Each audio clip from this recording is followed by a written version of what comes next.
माला देकर स्वागत करते जाए। कमेटी के जो भी लोग हैं, अगर नाम नहीं ले पा रहे तो आप भाई, कार्यक्रम बड़ा ब्यासा है और रामकिशोर प्रेमी जी से अनुरोध करूंगा वो आए और माननीय डिम्पल जी को माला देकर स्वागत करें। माननीय प्रेमी जी करूंगा कि वो अपने इस बाबा साहब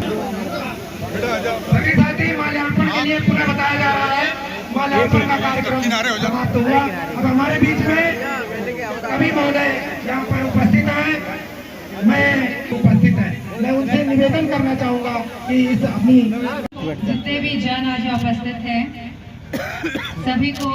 बाबा भीमराव अंबेडकर जी की जयंती पे आप सबको बधाई देती हूँ और साथ ही बाबा भीमराव अंबेडकर जी को नमन भी करती हूँ। आज इस सभा के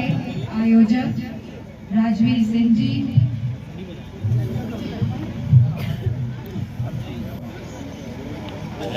आज इस सभा के आयोजक सत्यवीर सिंह जी,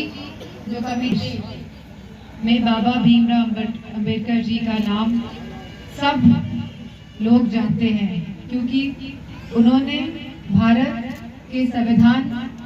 में भरपूर योगदान किया और उसकी संरचना करी और संविधान के माध्यम से ही हम सब को राजनीतिक, आर्थिक और सामाजिक हक, न्याय और सम्मान मिला है। तो उनके चरणों को नमन करते हुए मैं आप सबसे ये भी कहूँगी कि बाबा राव भीम अंबेडकर जी एक संत भी कहीं ना कहीं थे और वो इसलिए मैं संत कहूँगी उन्हें क्योंकि उन्हें पहले से आभास था कि देश में व्यवस्था जो है वह सही नहीं है। देश में कई ऐसे समाज हैं जो बहुत पिछड़े हैं, जिनको उनका हक, सम्मान और अधिकार नहीं मिल रहा है और इसी दृष्टि को मन में रखते हुए उन्होंने संविधान की संरचना दी और कहीं ना कहीं हम सबको आरक्षण देने का भी प्रावधान किया क्योंकि वह जानते थे कि जब तक आरक्षण नहीं मिलेगा तब तक पंक्ति में आखिरी खड़े हुए इंसान को हक, सम्मान और अधिकार नहीं मिलेगा। मुझे खुशी इस बात की है कि आप सब यहाँ पे आए हैं आज और हम सब उनकी जयंती में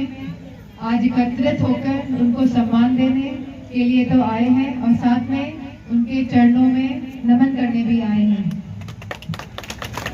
आज का जो वातावरण है पूरे प्रदेश का,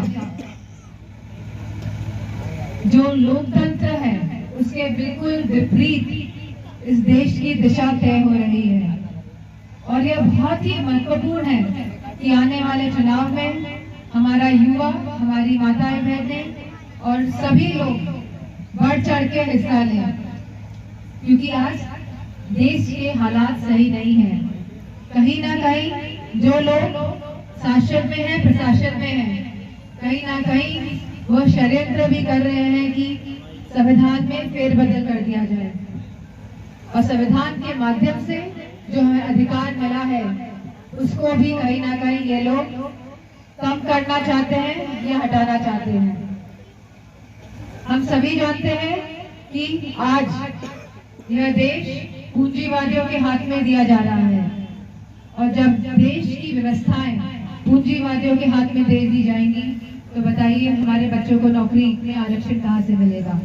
तो ये बहुत सोची समझी चाल के तहत ही हो रहा है जहाँ निजीकरण किया जा रहा है चीजों का,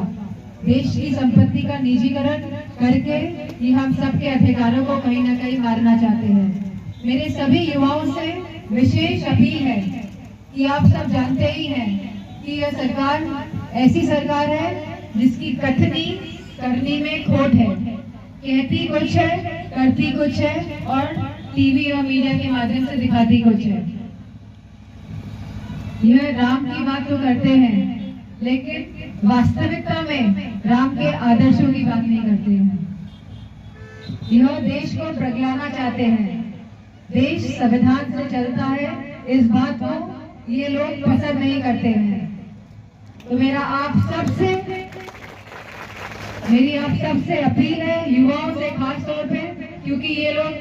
चुनाव आने के समय नौकरियां तो निकालते हैं, लेकिन कहीं ना कहीं पर्चे लीक करा के उन नौकरियों को रिस्क करने का भी काम करते हैं, क्योंकि ये जानते हैं कि नौकरियों के माध्यम से ही हमें आरक्षण का हक मिलेगा, और जब नौकरियां ही नहीं देंगे तो समाज कैसे आगे बढ़ेगा। बाबा साहब भीमराव अम्बेडकर जी ने हमेशा शिक्षा को जोर दिया। जो समाज शिक्षित हो जाता है वो समाज जागरूक हो जाता है, और जो समाज जागरूक हो जाता है जागृति अपने आप आ जाती है। तो मेरा आज के दिन आप सबसे अनुरोध है, अपनी माताओं बहनों से भी अनुरोध है कि बच्चों को जरूर अच्छी शिक्षा दें, क्योंकि शिक्षा ही एक माध्यम है जिससे हम जागरूक तो हो जाएंगे, साथ ही में जो भी परिस्थितियां हो उनका सामना कर सकेंगे, उनको जान पाएंगे, और कोई भी हमको बरगला नहीं पाएगा, कोई भी हमारे इरादों को कम नहीं कर पाएगा। इन्हीं शब्दों के साथ मैं अपने युवा साथियों को, अपनी माताओं बहनों को और सभी आदरणीय जनों को जो आज उपस्थित हैं, इस जयंती के मौके में बहुत शुभकामनाएं देती हूँ और धन्यवाद भी।